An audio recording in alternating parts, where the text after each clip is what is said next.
Hey, what's going on, everybody? This is Tyrone back with Tech Life. And this article comes to you guys from Yahoo Finance. And I will leave a link to it in the description so you guys can check it out. So I wanted to make this video. I got a lot of responses to the video I made about the first video, the summarizing video, where I believe it was, if I remember, it was about 20 minutes long. And in that video, I stated I was very disappointed that we didn't get an additional network update detailing and outlining some of the enhancements that are coming in the future. Give us some timelines on when C-band deployments will happen more aggressively. Give us a start time.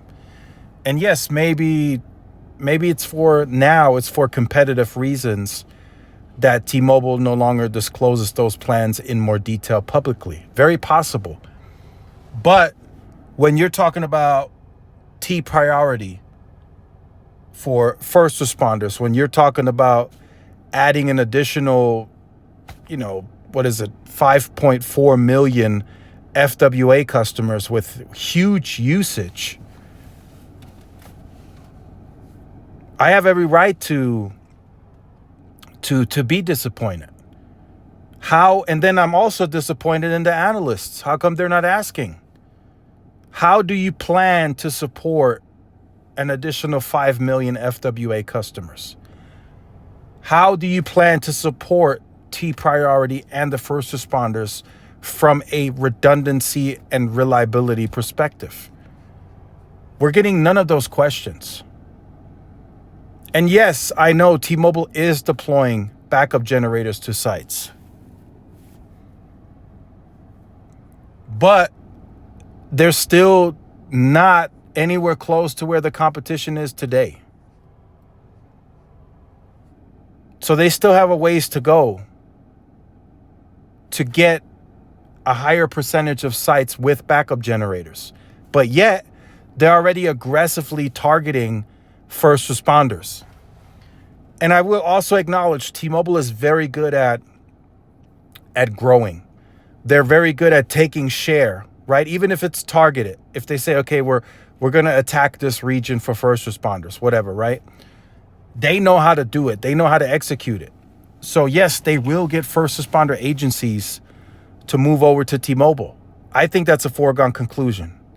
Because look at how effective they've been in the top 100 markets and growing share. Look at how their win rates are today in growing share in small market rural areas. Same on enterprise. So I'm not saying they're all of a sudden going to get millions of agencies to switch, but they're going to get some to join. It will happen. But yet, looking at everything from an overall perspective, the network is not ready for that today, in my honest opinion. They have to add more backup generators to sites. They need some additional redundancy. And yes, by the end of this year, that will get better. By the end of 2025, that will also get better. There'll be a higher percentage of sites that have backup gens. In 2026, again, it'll get better. So each year, it will get better, but they are spending the lowest capital in the industry, CapEx, by wide margins. They still lag behind coverage. It's not as apparent as it once was, but still, if let's say it's between 200 to 300,000 square miles that they're behind the competition, that's still, a huge area or areas across the country that they don't have coverage in. And that's very important for first responders. And will that get better? Yes, that will get better too. Again, that coverage gap will be closed more by the end of the year. It will be closed more by the end of 2025 and closed more by the end of 2026. But yet today, they're aggressively targeting the sections and segments that they want to grow in. And I don't have a problem with that. If that's what they want to do, then so be it. And like I said, they're great at executing and they will get there. But they have to be careful on the network side. I don't want history to repeat itself. I'm going by history. During LTE, they loaded up every single megahertz of spectrum. Towards 2017, right around the time that they got 600 megahertz, the spectrum, the spectrum was screaming for help. The tower sites were screaming for help. They were very, very congested. Utilization rates were very high. They will not tell you that publicly, but I witnessed it. I'm in a market where they have very high share. I saw it. I saw in and out buffering of music while driving between sites. I saw calls dropped because of how slow the network got during certain periods of time. That's just how it was. And if they don't make a drastic change and tell the public, hey, we want to achieve this amount of more sites, we want to achieve this amount more of densification by X amount of year, then the network is going to get bogged down. It's just that simple. Some people are already seeing N41 being slower than what it was a year ago.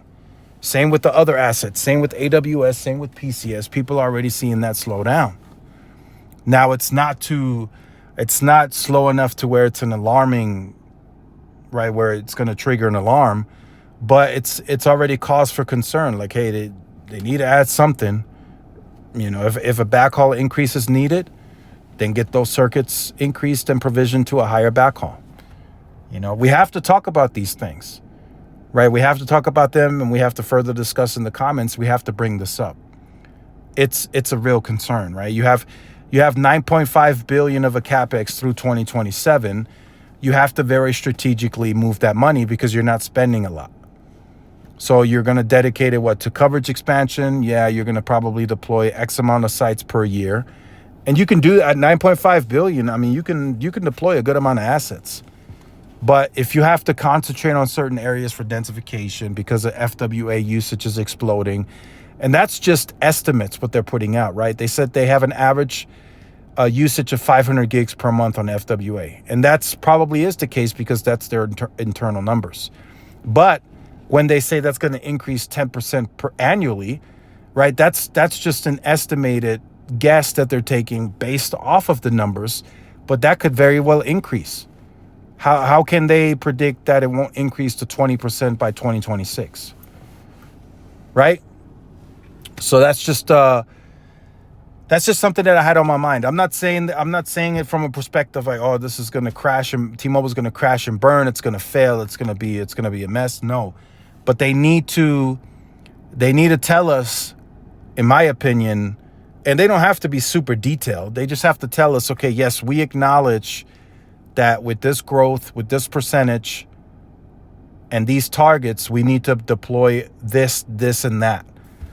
And even they even need to start incorporating millimeter wave, in my opinion, more aggressively than they have been.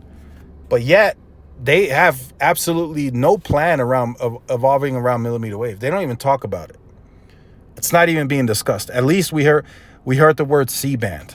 We did hear that, but we got no timeline. We got nothing on C-band. We don't know. Okay, maybe this year they might deploy C-band more aggressively. No, they could have just told us, hey, in 2025, we'll be a bit more aggressive on C-band. That's all they had to do.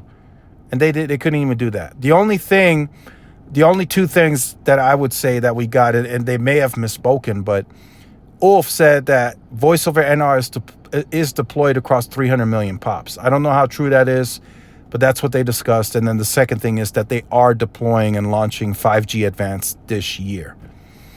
Right, but they're doing other stuff too. I can see it in the permits. They're moving FDD spectrum on massive MIMO. That's PCS and AWS. That's another booster to capacity, to enhance capacity. It'll allow more connections onto that same sector using massive MIMO. So they can feel the slowdown. You can see it in their behavior. I'm not just making this up. And I'm also not saying that the network is already congested, but they can see some capacity constraints in certain areas, and they're acting against that. But I think they need to be quicker. I think they need to deploy more small cells. I think the site count, the overall macro site count, needs to be increased, right? There's several things going against T-Mobile when they're speaking, right? They have a younger age group amongst their customer base, which means they have higher data usage across the board, right? Consumer, wireless, FWA, they have a younger crowd that's using more data. So that's cause for concern, right? Then you have to look at their model, their strategy. It's all about growing. So they're loading up the network continuously when they already have 126 million total connections. That's cause for concern.